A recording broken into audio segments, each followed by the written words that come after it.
Alright, so apparently there's a few people that had something against the sealed portion. And I'm going to speak on that for a few minutes. Because my people, we got to stop being so fearful, okay? And we got to stop taking Gentiles' word for it just because they say something, okay? Just because a Gentile, this white dude, claims that he wrote the sealed portion does not make that true. It does not make that true.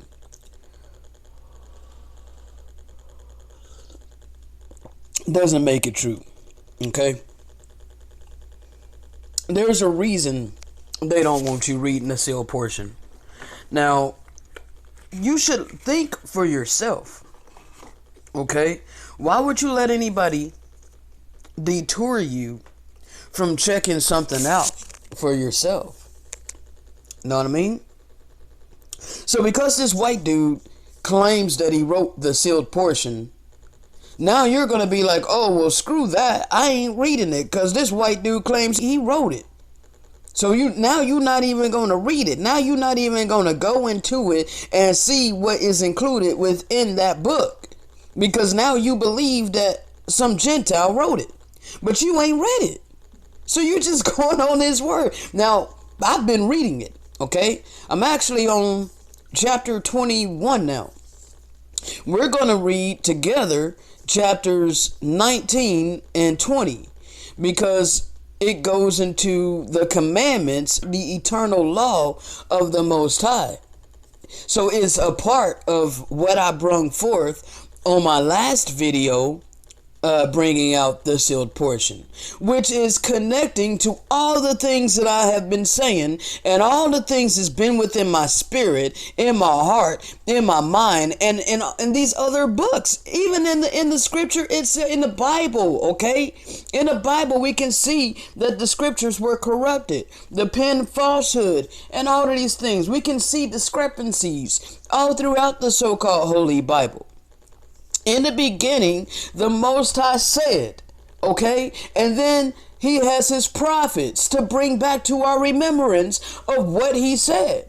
But then we have opposition. There's opposition to what the Father said and to what the Father had the prophets say to the people. Then they started rising up, killing the prophets, okay? This all ties in together. And we cannot discount certain sources just because somebody claims that they wrote it. There's no way that this Gentile wrote the sealed portion. There's no freaking way.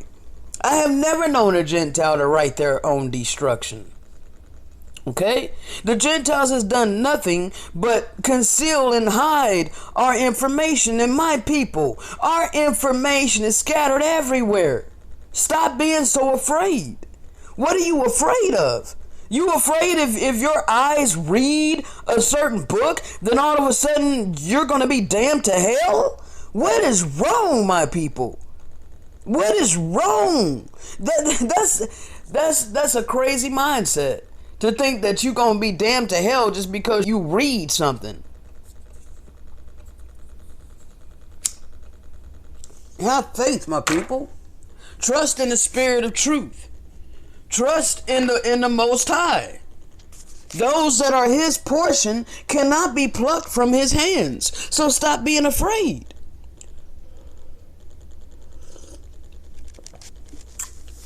All right, we're going to get into it.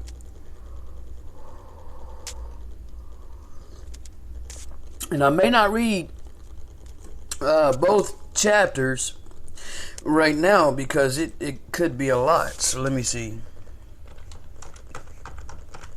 These chapters can be quite long.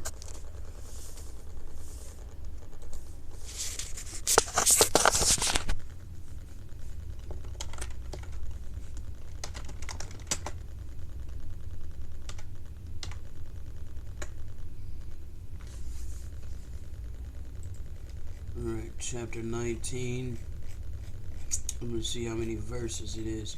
We're probably just going to read chapter 19 because this thing is over 100. Well, damn near 100 verses. Okay? So, we'll just, man, that's a lot of reading. So, yeah.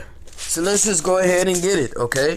Now, for you naysayers, those of you who want to try to deny the sealed portion, why don't you just give ear? And if there's anything that's contradicting the word of the Most High, the eternal word of the Most High, then speak up, okay? Because these laws that are about to be gone over by Adam, the teaching that Adam taught to his posterity, okay, it is the same as the Father gave in the beginning, and it is the same that the Messiah came to give us, okay? Do unto others as you would want done unto you. And it basically breaks this down in very simple terms so that we can understand, and it's great wisdom, all right? So we got to stop being so afraid. We can glean information and truth from a lot of different sources, okay? People, we are limiting ourselves. Stop limiting yourself. Stop stagnating yourself, okay?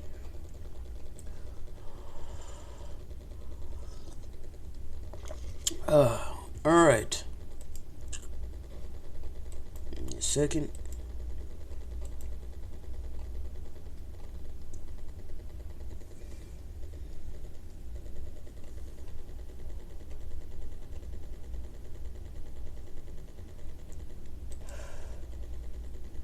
All right, chapter 19. Adam explains in plainness the law of the gospel and the commandments of Yahushua HaMashiach. Love your neighbor as yourself. He explains the sacredness and the importance of fidelity in marriage. All right.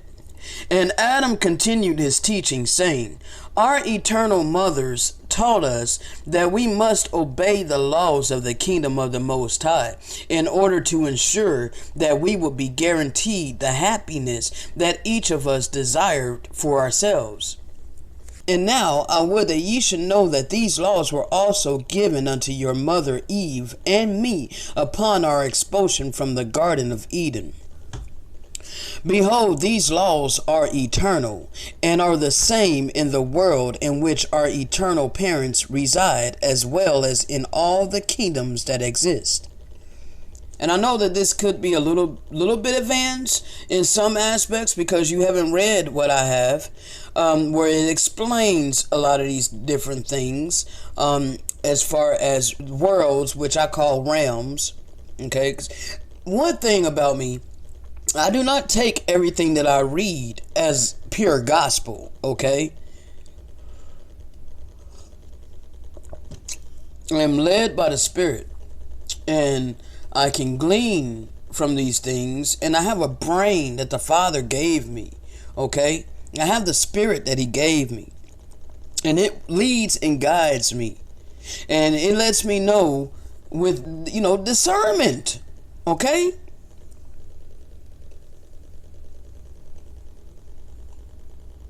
Alright. So behold, these laws are eternal, and are the same in the world in which our eternal parents reside, as well as in all the kingdoms that exist. And these laws ensure order in the universe, and that the end of these laws, which is happiness, may be realized by all those who are subjected to these laws. Okay?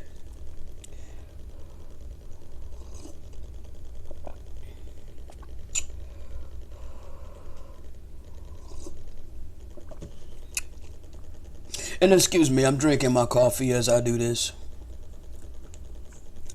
And if ye abide by these laws throughout the days of your probation upon this earth, then ye shall also have peace and order among you here. And for this purpose were they given unto us after we left the Garden of Eden. Hold on a second. It's time to let the sun in.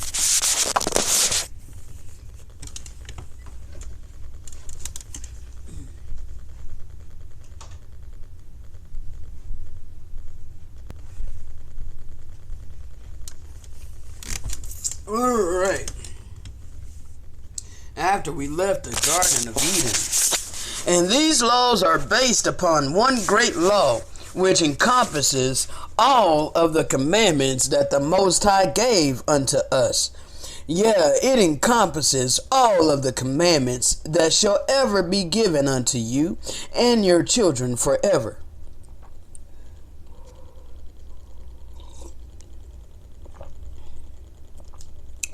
And this is the law on which all other commandments are based, that was given unto us by Yahusha, even that ye should do unto others what ye would have them do unto you.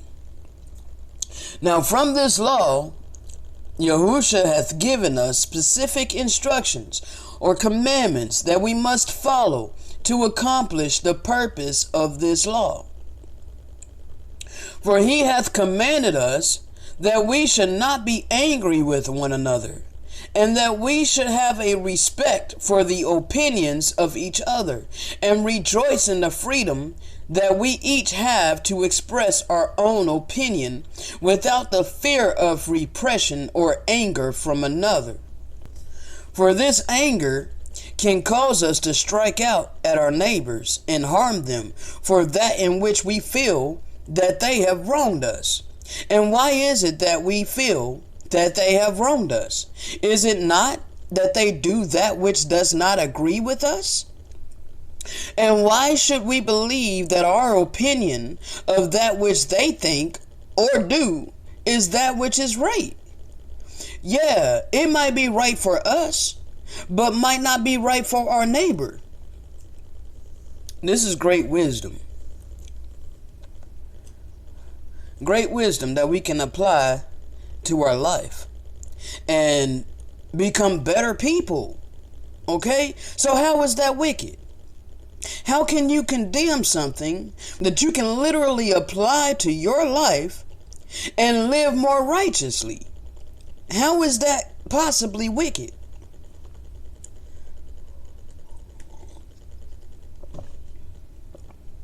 And this anger can escalate and cause you to strike out against your neighbor.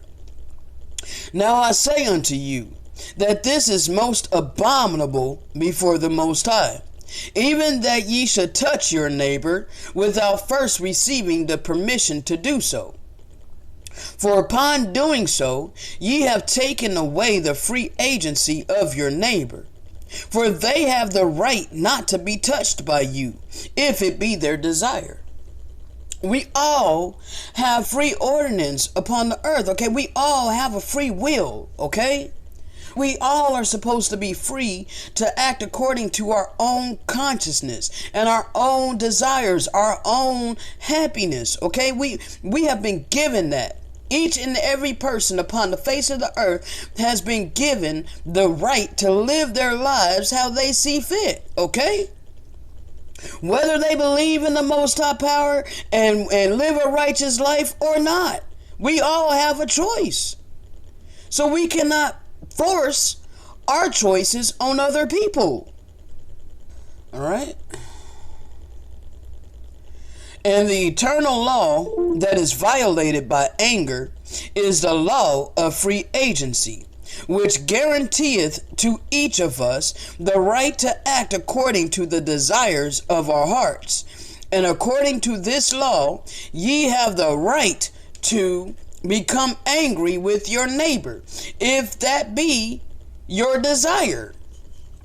So yeah, you got every right to be angry if you choose to be angry. If you choose to be an angry person, you got every right to do that. Of course, you'll be harming yourself. And we gonna get into it because I read all of this. I've already, like I told you, I'm on chapter 21 now. Okay?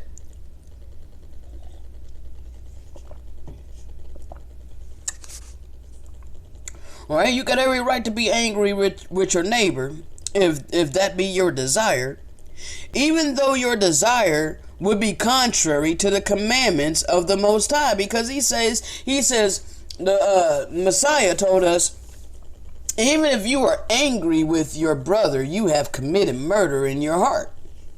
This is the higher law that the Messiah came to give to us, okay?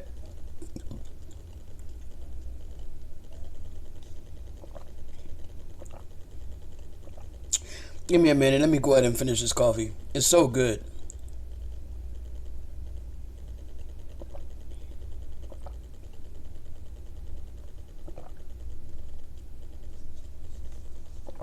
I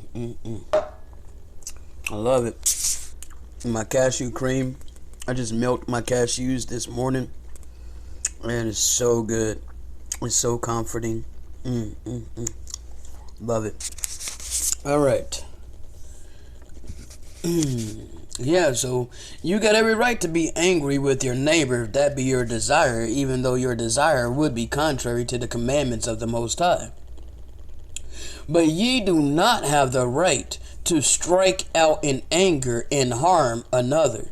For your neighbor did not use his free agency to desire that ye should strike him. Therefore, ye have been commanded to respect one another, and give unto each other this worthy respect that each of us deserveth. How is this wicked? I ask again, how is this wicked? You can apply this to your life and become a better person. Okay? And ye should not be angry because ye do not understand that which your neighbor doeth with his free agency. For he will be held accountable for that which he doeth, and ye will not be held accountable. Therefore, why should ye be angry? And Yahusha has commanded us to have kind thoughts toward each other, and to not be involved in rumors or gossip in any manner concerning another. For if we, with our own eyes, do not see that which our neighbor has done, then why think ye that ye can trust the words of another to tell you the truth regarding that which they claim they have seen? For that person who is making an account unto you of the actions of another will not do so unless he was angry with the another. For what other purpose would there be a reason for rumor and gossip, except to make an account of those actions with which we do not agree? And Yahusha has commanded us to refrain from listening to those who will make a bad account of the actions of another. And he would that we should know that even if the account of these actions is true, we should respect that this person has his free agency to act. And he has commanded us not to become angry when another person uses his free agency to act according to his will. For our Father allowed Lucifer and those that followed him to act accordingly to the laws of free agency. And he did not become angry with them, but he loved them. See, and this is another lie that we've been taught, okay, that the Father hates. The Father loves, okay? He even loves Lucifer that turned against him. The Father is all good, okay? He is all good and all just, all merciful, okay? All kind, all right? So hold on.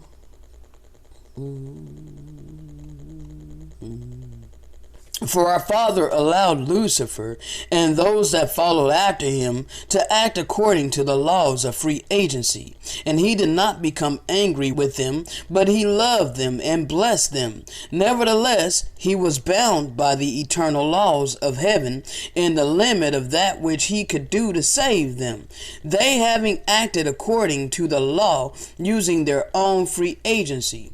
And nothing good can come from an angry heart, for he who is angry places his spirit in a state of rebellion with his body, and for this reason the body reactive to the anger of the spirit, thus causing sickness and poor health. Is this not true?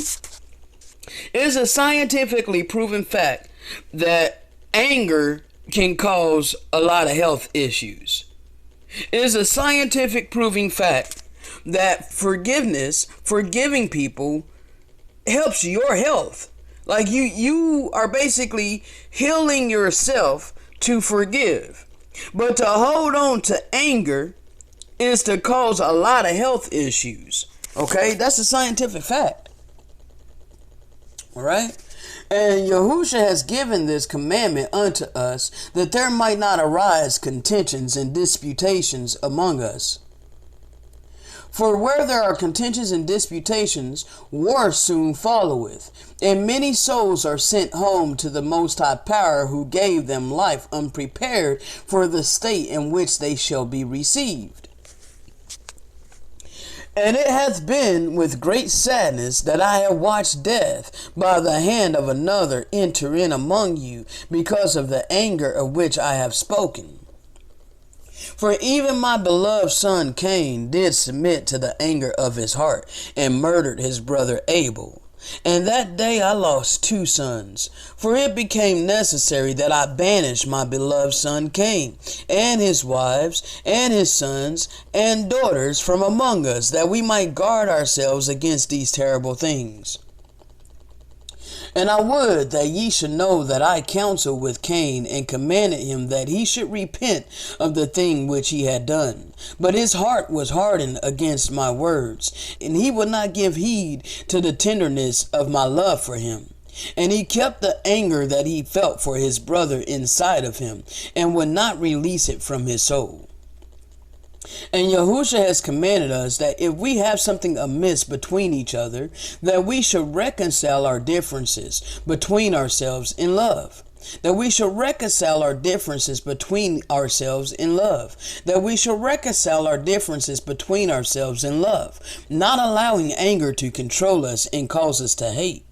And it was also with great sorrow that I was forced to construct prisons among us, wherein we could hold those who would not give heed unto the commandments of Yahusha, and who could not control their anger. And in these prisons I have caused that they should be taught and counseled, and have shown unto them a greater love than that which they experienced without the walls of the prison, that they might know in what way they should act when they are released from these prisons. Now, are the prisons of today like that? When you get out of prison today, you're 10 times worse off than you were when you went in. Because it's the wicked that's ruling the earth right now. But when the righteous were in rule, the people rejoiced. Hold on.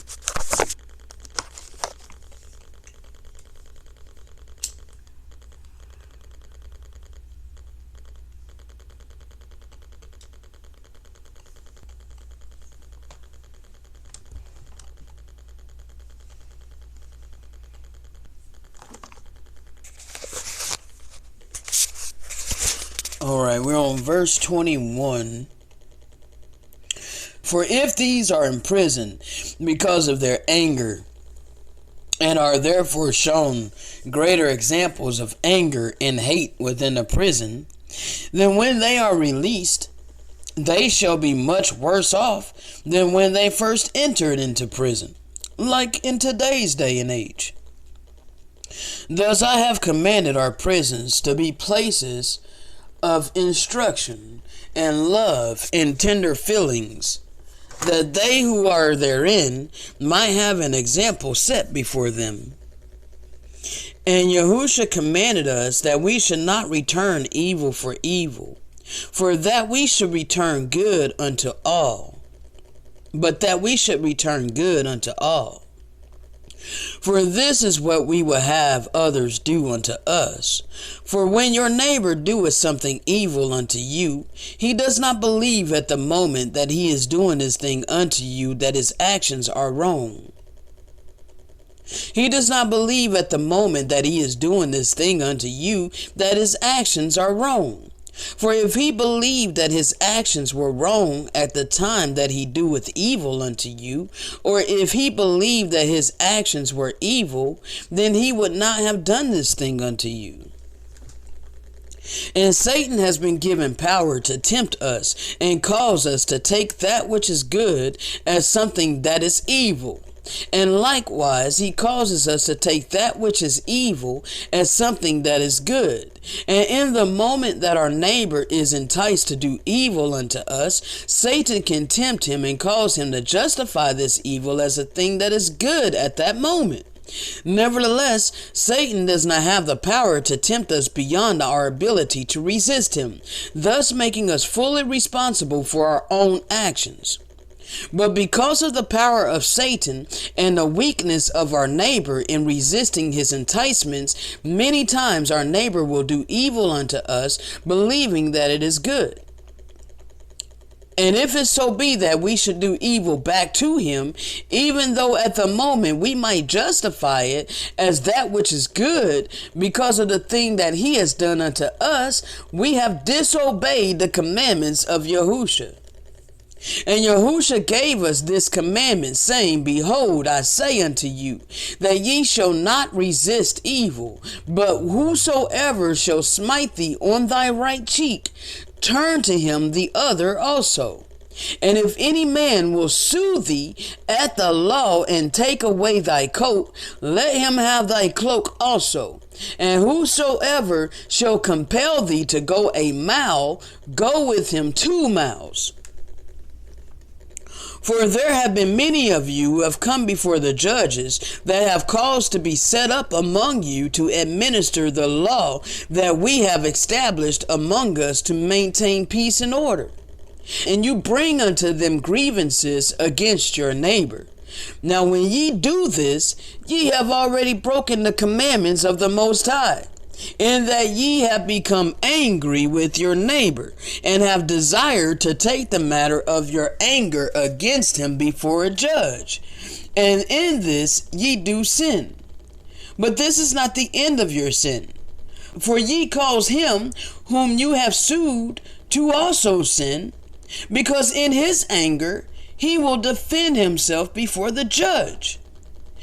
And no good can come of the grievance between you. But Yahusha has commanded any of you who are taken before a judge by your neighbor who hath a grievance against you, to give unto your neighbor all things that he has asked of you in his grievance against you.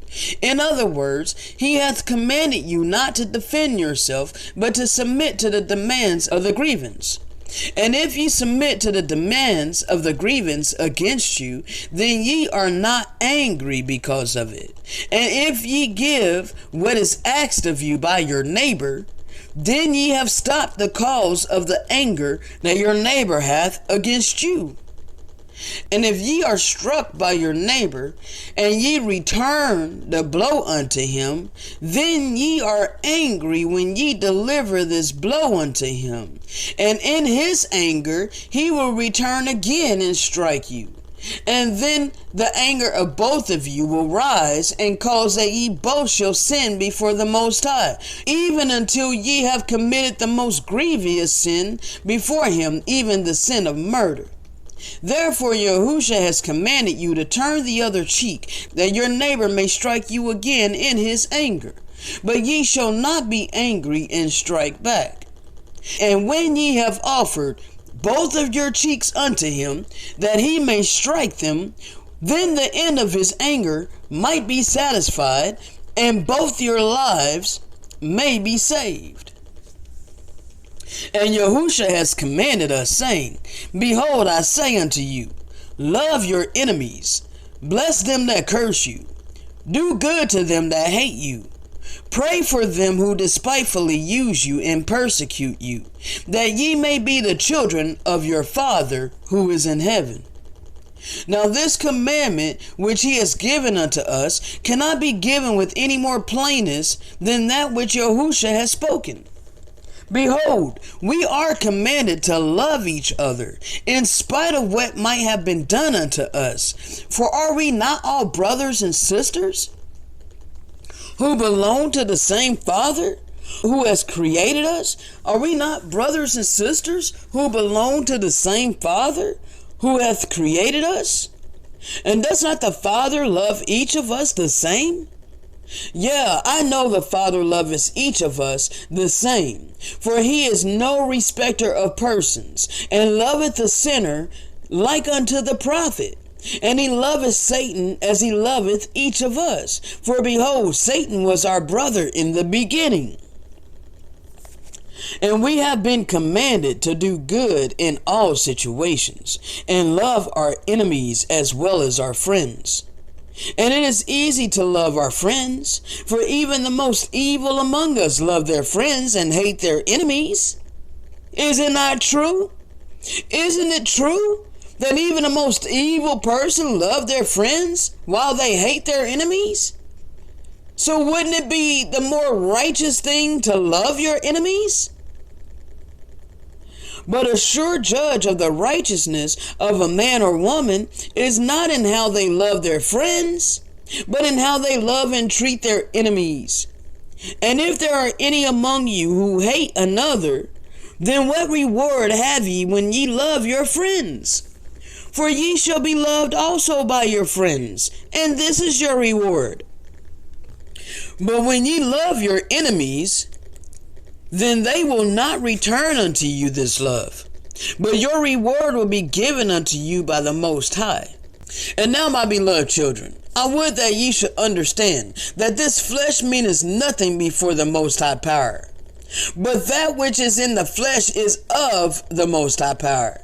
And if ye lose this flesh by obeying the commandments of the Most High power, then by losing this flesh ye shall be received by the Most High power.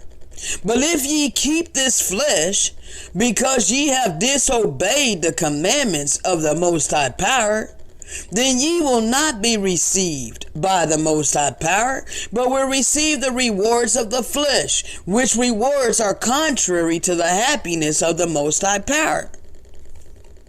And I know that when my son Cain confronted his brother Abel in the field, his brother did not become angry with him, nor did he fight back to save his life. But in his final words, he blessed his brother Cain and forgave him for that which he was about to do unto him. And my son Abel was received by the Most High power and given a just reward.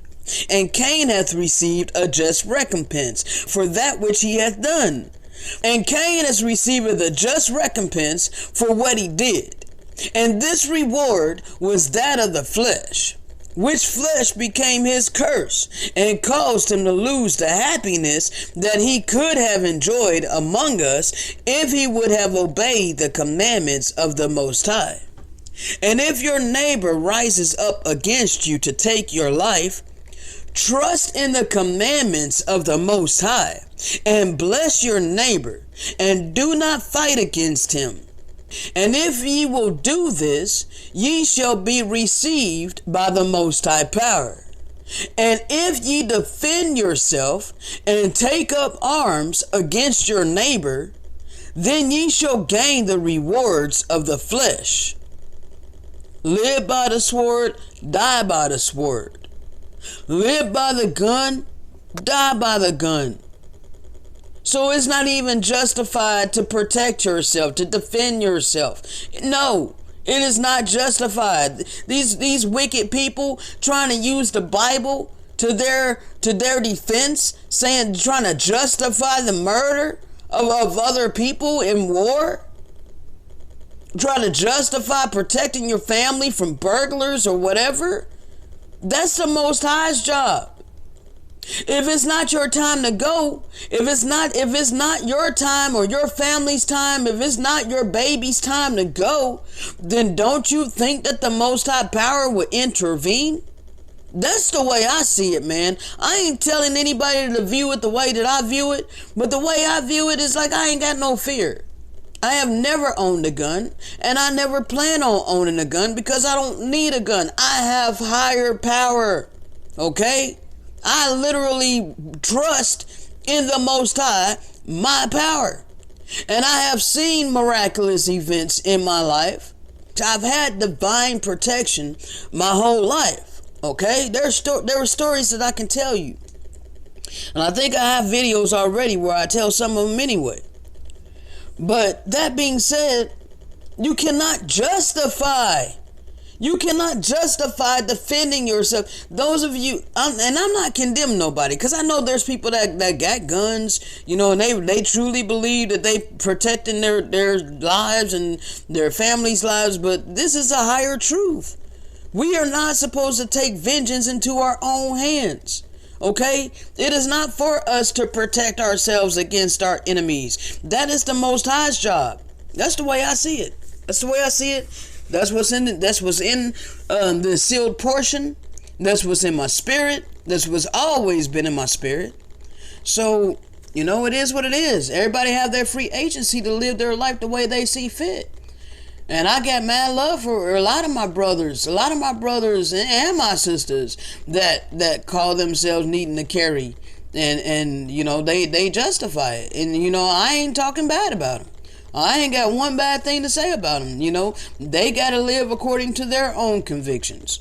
So if they feel like it's for them, then okay. I ain't got nothing bad to say about them. I still love them the same. All right? So, let's see. Where we at? Where are we at? Okay. Oh, yeah, okay. Because I stopped in the middle of the verse. Okay. So we're still on 40. So let's see. And if ye will do this, then ye shall be received by the Most High power. And if ye defend yourself and take up arms against your neighbor, then ye shall gain the rewards of the flesh. And this reward shall be the continual hatred and anger that shall exist among you for many generations, and there shall be no peace among you. And I ask of you, is it not better that ye die without anger at the hand of your enemy and be received by the Most High power than it is to be slain in anger in a war against him? For in one instance ye shall die in righteousness, and in the other instance ye shall die in your sins. And if ye believe that by your strength ye can slay your enemy before he slayeth you, then ye are preparing the way whereby the war that ye have caused shall be the means of slaying many of your sons and daughters by the hands of the sons and daughters of the enemy that ye have slain. Now, my people, we, out of all people upon the face of the earth, we know how them gang wars go. How many sons and daughters have been slain repeatedly, over and over and over and over and over and over and over and over and over and over and over and over and over again because of gang violence. So we know in our own life we've seen this. We've lived this, okay? So we know that this is true.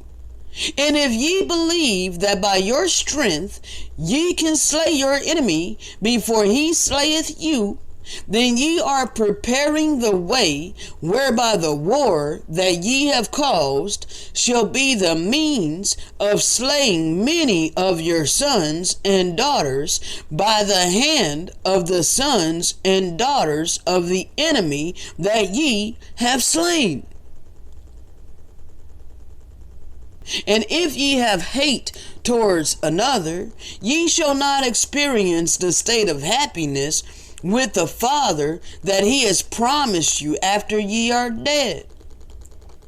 For ye will be in the spirit world with those whom ye have hated.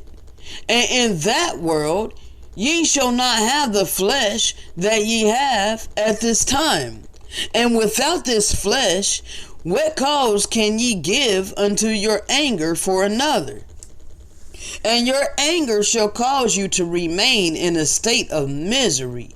And without the flesh, ye will be unable to act upon this anger. And ye shall see all of your brothers and sisters and realize that we all share the same eternal parents. And ye shall realize that ye have disobeyed the commandments that they are given unto you concerning the way that ye shall act toward each other.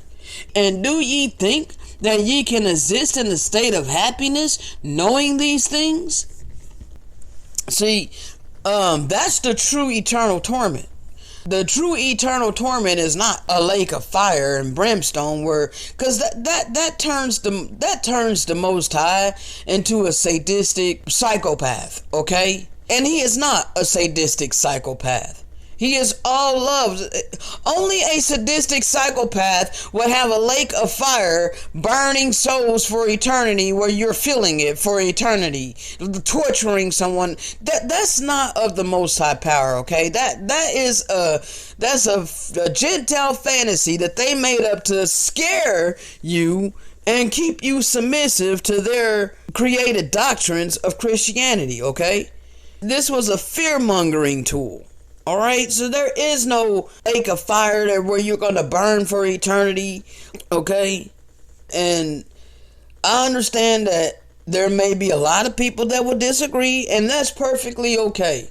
You can disagree. I don't mind it one bit. You know, we don't all got to think the same. All right, we don't all got to think the same, but I can prove what I say, and I will bring forth scripture. I will bring forth evidence of what I stated about hell and how that's not real. I mean, just think about it. Just think about the eternal power, like how he is the eternal power of love and life. How is it possible that the eternal power of love and life would want to see his creation burn for eternity? Explain that unto me. How does that make sense? How that doesn't even compute. Okay, that's two opposing concepts. Okay, you got an almighty power of love and life, and then you got a lake of fire burning for eternity. That doesn't fit together. Okay, now, and not only that, but the fact that your flesh is what feels pain. So how are you gonna feel burning for eternity if you don't have flesh? You need flesh to feel a burning sensation. You will have to have flesh for that. But you won't have no flesh, supposedly, in the lake of fire. You're just spirit. You're just a soul. So if you're just a soul, explain how you're feeling pain.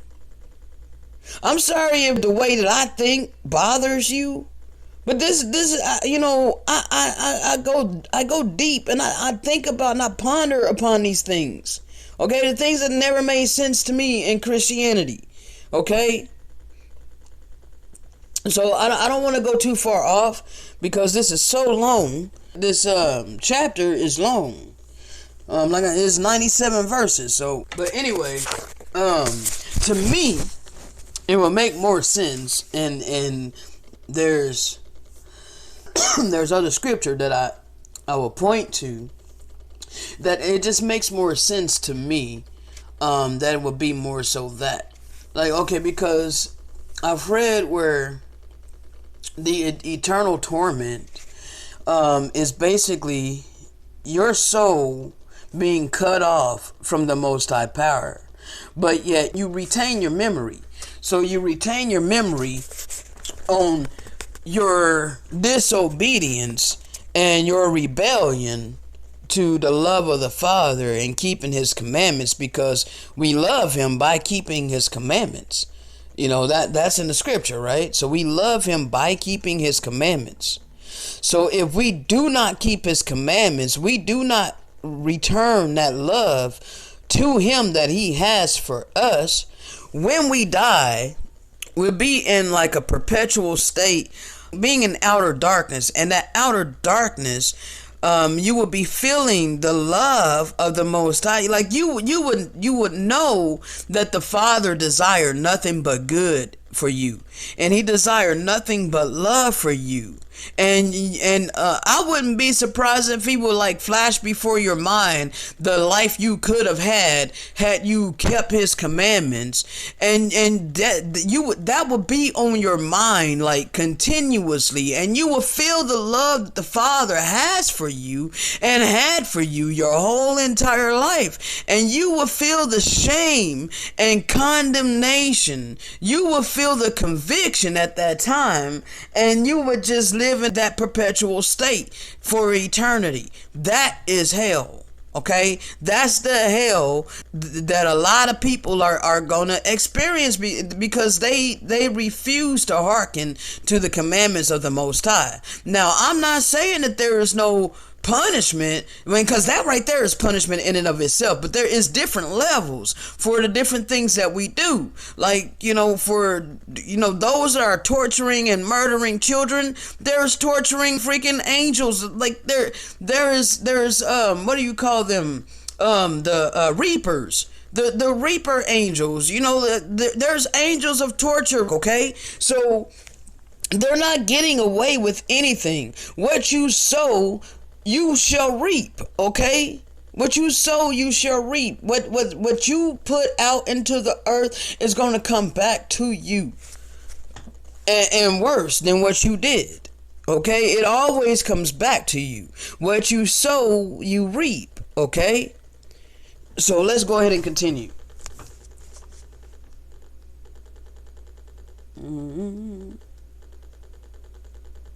And if ye have hate towards another, ye shall not experience the state of happiness with the Father that he has promised you after ye are dead.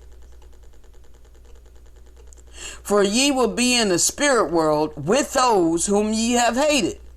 And in that world ye shall not have the flesh that ye have at this time. And without this flesh, what cause can ye give unto your anger for another? And your anger shall cause you to remain in a state of misery, and without the flesh you will be unable to act upon this anger. And ye shall see all of your brothers and sisters and realize that we all share the same eternal parents. And ye shall realize that ye have disobeyed the commandments that they are given unto you concerning the way that ye should act towards each other. And do you think that ye can exist in a state of happiness knowing these things? Therefore has Yahusha given unto us these commandments, that we might live together in peace and harmony, one with another, enjoying the wonderful blessings that the Father hath provided for us as his children in his eternal worlds. And if we do not learn these commandments, and we are not able to abide by them forever, then we will not be able to dwell in his kingdom. For he alloweth none who do not obey his commandments to enter therein.